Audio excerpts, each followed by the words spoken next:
Good evening, one and all, and welcome back to the lecture series for the preparation of CLAT examination 2023. In this particular lecture series, we are talking about the fundamental rights. In the previous video, we have talked about the important clauses of Article 19 and their reasonable restrictions. In this particular video, we will be discussing about the important case laws which was there under Article 19, which has found significant importance. And after discussing these fundamental case laws, which is in relation to Article 19, we will be moving forward and we will be discussing Article 20. So let's start with our video. And we have just completed all these portions, if you people remember, and we will be continuing with Article 19. I will be just moving forward and we'll see through it that what we have discussed. Let me clear this for your better understanding. So we have discussed Article 19. We have discussed about the important clauses of this article. And now we will be moving and we will be discussing towards the important case laws that has been mentioned under the Article 19. So the first and the foremost case law that we are going to move forward and we're going to study in relation to Article 19. Article 19 is Bijoy Emanuel. I'll just write it down for you. It is Bijoy Emanuel versus State of Kerala, 1986. This case is about, it is also known as the National Anthem case. So in this particular case, it was asked that whenever there's a national anthem going on, so is it important and is a requisite to sing the national anthem or not?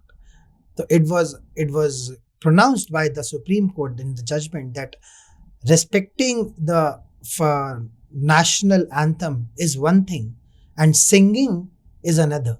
And we cannot force somebody to sing the national anthem. If they're not respecting it, then it is considered to be a wrong thing. But if they're not singing it, mere silence cannot be considered as any restriction over the fundamental freedom. So it means that when we talk about freedom of speech and expression, the freedom of speech includes freedom to remain silent also. So this was what was held under the Bijoy Emanuel versus State of Kerala 1986 case. So this is an important case that you need to remember. In the same way, then there was another case which was Brij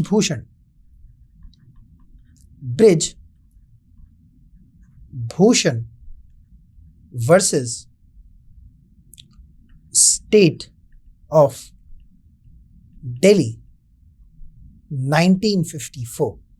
In this particular case, it was asked that if there is any statement that is against the government or in derogation with the government, can it be made possible to stop the publication of that particular statement in the press if at all it is found to be in derogation or contrary to the government as such. So it was answered, it was the Supreme Court who reiterated, interpreted the Constitution and stated that until unless that publication has not been made, pre-censorship means to stopping something from being published just before considering it to be derogatory or against the public interest, you are stopping something from being published. So it was considered that it will curtail the fundamental freedom of speech and expression only after the things has been published and it has been found to be contrary or against the public interest, then only it can be curtailed. But before being published, it cannot be censored just because there has been an assumption that it is against the public policy or morality or against the interest of the public at large. So this is an important case law of Brij Bhushan versus State of Delhi. You need to remember these cases because there will be questions that will be put in front of you under which case it was held. Pre-censorship is allowed, pre-censorship is not allowed. So that is perhaps the reason you need to remember this particular case. Then there was another case, another important case, that was Shakal or Shakal papers, or you say Shakal or Shakal, whatsoever you want to. Shakal papers versus Union of India. In this, it was also said, in this particular, it was held that since newspaper also comes under press, the case law was in relation to limiting the number of pages to certain limit for a certain price. So the victim said that it is something, Shakal Papers Private Limited said that it is something which is contrary and derogation to the freedom of speech and expression. The reason being, since you are limiting the number of pages, it will not be possible for us to provide our expressions, to provide the fundamental freedom of press will be curtailed. And as you know that under the freedom of speech and expression, we have also the freedom of press. The freedom of press is also there. So when your freedom of press is curtailed by limiting the number of pages, and what exactly was the statement was that there was enough space that is being provided for the newspaper, for the press to print it. But the problem was that the main source of income of all the newspapers is not actually the amount for which the newspaper is being sold. It is rather the advertisement that the newspaper displays on those newspaper, which provides them the maximum revenue. And without the number of, when you are limiting the number of pages, what you are limiting is the source of income for those newspapers. And that is perhaps the reason it was said that this particular limitation of the number of pages when you're selling a particular paper for a certain price is something which is derogatory or in contrary to the fundamental freedom, and that is why this type of limitation cannot be entertained. And it was held that the newspapers can print any number of pages for a certain limit of, for a certain amount, and this contention of the Union of India, the government, to limit the number of papers in a particular newspaper was removed. Then comes an important case which is talking about the commercial advertisement. Commercial advertisement. And this case law is related to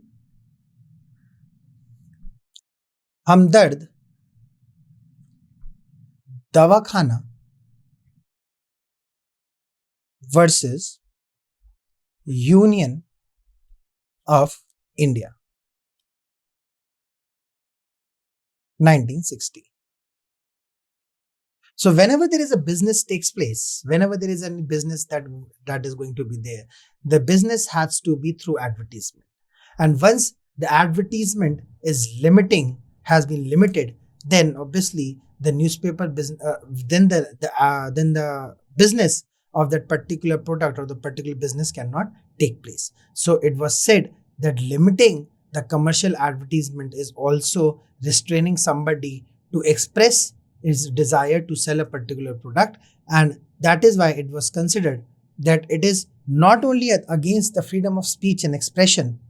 It was not only against the expression of freedom of expression, but rather it was also against to practice any profession or to carry on any occupation or trade or business. So for example, if you want to start a business and you want that product to be made available to the public, in order to be made available, the public should know what the product is, and in order to know, you need to advertise it.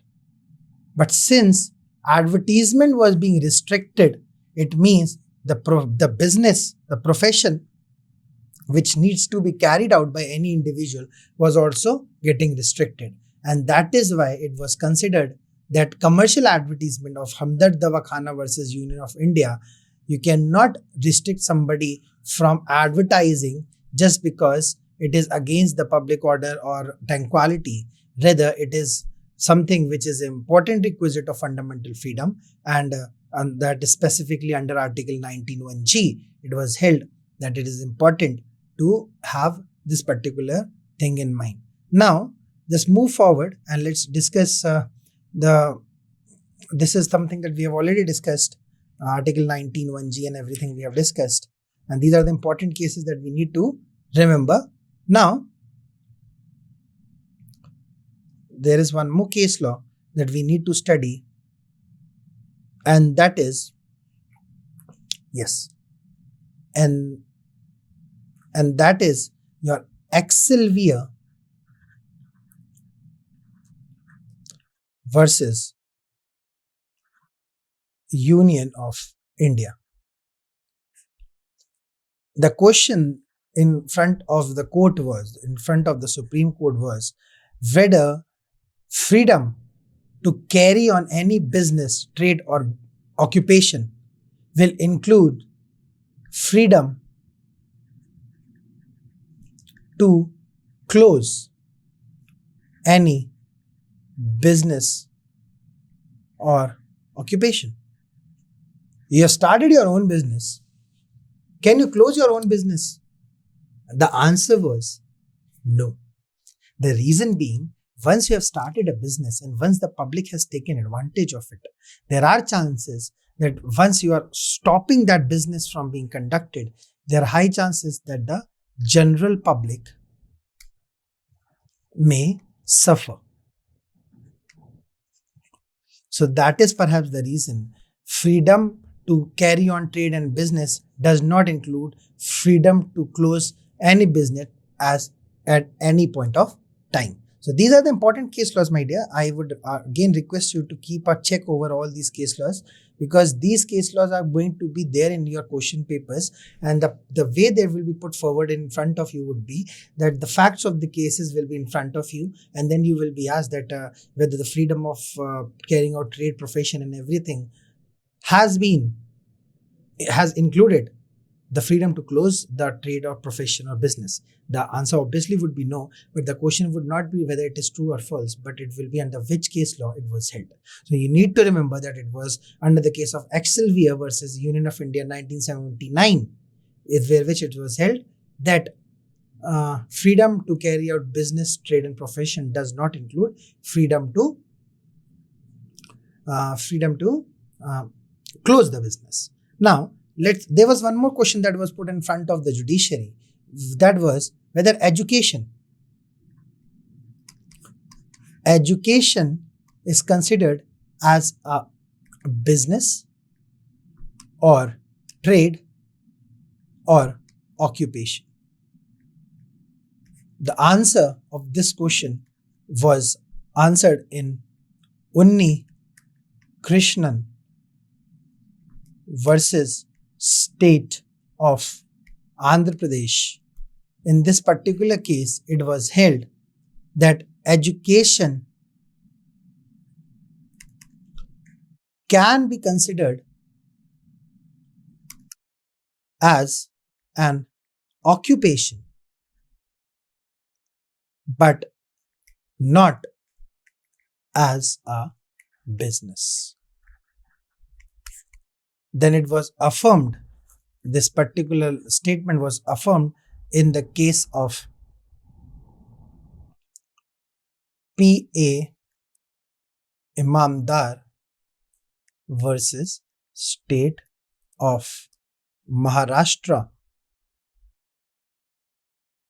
2005. So by this particular case, it was held that education is perhaps not a business, but rather it is an occupation. And this is how all the important case laws in regards to Article 19 has been discussed so far. And now we will be moving forward and we will be talking about another important article, and that is Article 20. And Article 20, if we see Article 20, there are only few things that you need to remember. This particular article, Article 20, has been divided into 3 parts. Part 1, Part 2, Part 3. When you talk about Part 1, it is talking about ex post facto laws, which means if there has been a law that has been created for example, if there is a law that was created in the year 2005 and somebody was arrested in 2001 for a particular case, so whether if there is any change or alteration in that particular offense in the year 2005, whether it will be made applicable for an offense that was done in 2001, the answer was no. No person shall be convicted for any offense except for the violation of law in force at the time of the commission of the act charged as an offense, not be subjective to penalty greater than which might have been inflicted under the law in force at the time of the commission of the offense. So, for example, if in 2001 for a certain offense the punishment was 2 years, and in 2005 the punishment was increased to 5 years, and somebody has committed the same offense has committed an offense in 2001, then in 2005, if his trial is going on, then it will not be said that now since the punishment is 5 years, A shall be punished for 5 years. Even if A has been accused and the prosecution takes place, he will only be convicted for a maximum period of 2 years, because when the crime was committed, at that point of time, what exactly was the punishment, that will be taken into consideration. So I suppose that Article 19(1), which is talking about ex post facto laws, which means that if there is any law that has been created, it has no retrospective effect. It has no retrospective effect. So this is something that you need to remember under Article 19 or Article 21. Let's move forward and let's discuss Article 22, which is talking about this. It is talking about Article 22. Article 22, which is talking about double jeopardy. Now, what is double jeopardy? It means that no person shall be prosecuted and punished for a same offense more than once. It means that if somebody has been arrested, okay, it follows the maxim of nemo debet bis vineme. It means that no man ought to be punished twice for the same offense. Now, what does that mean? Does that mean that if I have slapped somebody and I have been convicted for an offense of hurt,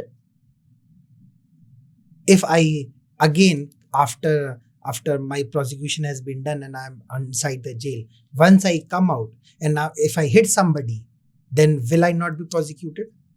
No, it is not like that. This is not the thing. This is not what Article 22 says. It is saying that for the same offense, the word is for the same offense, For the same offense means it should be at the same place, same time, and against same person. So the chances are that it can be again at the same person, it can be at the same place, but since time is something that obviously it's changing, so if it on 21st of November 2023 at 11 a.m. somebody A committed an offense and he was sentenced to jail of 2 years, he will not be convicted for the act that was done on this particular date. Again, if, and the requisites are, what are the requisites? What are the important requisites? How come a person will not be under double jeopardy? And the requisites are, first, person should be accused. Yes, the person has been accused of the offense. Second being that a proceeding should be in front of a court or judicial tribunal. Now here comes an important case law of Maqbool Hussain. Maqbool Hussain versus State of Bombay, 1961. 1961, Maqbool Hussain versus State of Bombay. In this particular case, what happened was that Maqbool Hussain was smuggling a particular amount of gold from one place to another. It was seized by the custom officers, and then after seizing, all the gold that he was carrying was confiscated. Again, the matter went to the respective court, and what the defense that was claimed by Maqbool Hussain was that I have already been convicted for the offense, and by the custom officers have seized it. The court said that was the duty of the custom office, but there was no offense that was, and you were not punished for the crime that you have committed. It was only the confiscation of the gold that you were carrying unauthorized. So it does not amount to punishment on prosecution because it was not in front of the judicial authority or a judicial tribunal or the court. So that is why it was not considered as double jeopardy. So first two requisites are clear to you. The third requisite for double jeopardy is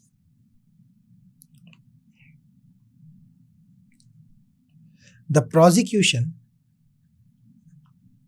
of the accused. So certain times what happens is that once somebody has been allegedly accused of committing a crime, but after the proceedings of the court, it is found that that particular person has not done the crime and he's released.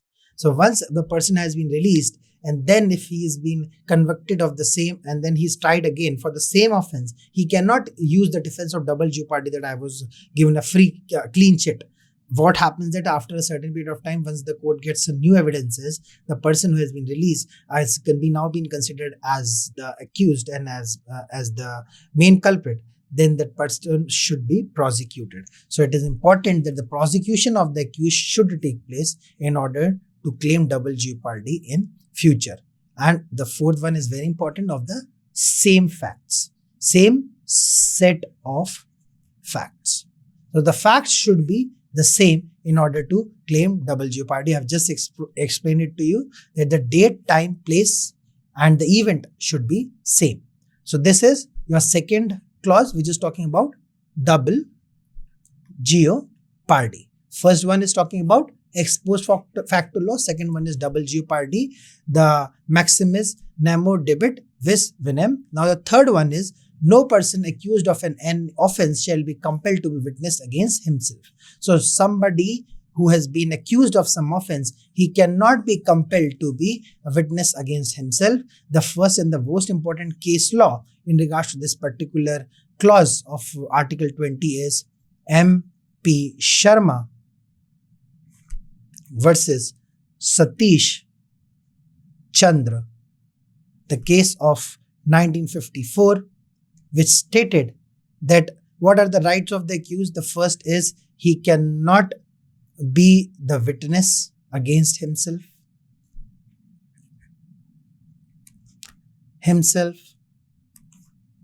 He shall not be confession against himself by forceful means. He is not allowed to provide evidence against himself. The third one is there should be protection that should be given for the accused. So these were the important requisites that was talked about under the case of MP Sharma versus Satish Chandra. But then there were certain issues and conflicts that was coming, and that was when MP Sharma versus Satish Chandra provided that nobody can be asked to be the witness against himself. It means that you cannot ask for DNA, you cannot ask for fingerprints, etc., which meant it became next to impossible for any of the investigating officers to get to a clear conclusion that somebody has been involved in a particular crime. So then comes the case of State of Bombay versus Kathi Kalu. The case is in the year of 1961, and it was held that we need to narrow down the approach that was held under the case of MP Sharma versus Satish Chandra, and was held that if investigating officers requires, then they can take the DNA, the fingerprints, which is required for the investigation point of view. Whatsoever documents are required, that can be taken from the accused and nothing apart from that. Now, there is one more case that is very important that you need to discuss, is the case of Selvi versus State of Karnataka, because this is perhaps the case which might be asked for you in front of you in the board, in their CLAT examination, which is in relation to polygraphic tests. Polygraphic tests, or the brain printing test, which is also known as lie detector test. So it was held that involuntary administration of these tests are unconstitutional, and only if the accused voluntarily allows for the polygraphic test, for the brain printing test, or any lie detector test, then only the investigating, the prosecution can take the advantage of it. If they resent that they are not willing to abide by the polygraphic test and they don't wish to give, they cannot be compelled, because according to Article 23, no person, I repeat, no person accused of any offense shall be compelled to be a witness against himself. I suppose now you have understood Article 20 also and Article 19 also. With this, we have completed to one of the most important areas of your constitution. Now we will be moving forward with Article 21 till Article 32, which are the important articles. We will be talking in detail Article 31 and 32. Most probably we will be also discussing Article 29, 28, 29, 30 and 30 article is also important. 28, 29, 30 article is important because it is talking about right of the minority and backward classes. And then we will superficially be seeing Article 23, 24, 25, 26, 27. So this is what is the gist of the story in regards to the fundamental rights. Post completion of this particular series of the Constitution of India, we will be moving forward with the important sections and the important areas that is in relations to your intellectual property rights, which is also a very interesting yet very challenging subject in regards to your CLAT examination. So till now, I would again request you guys to kindly be persistent. Don't stop your consistency. Don't take a pause. Don't feel like that, okay, today I can take rest, tomorrow I'll start again working. The consistency is the key. Our time and again told you. You need to understand the principles. Principles has been made to you understood by this video.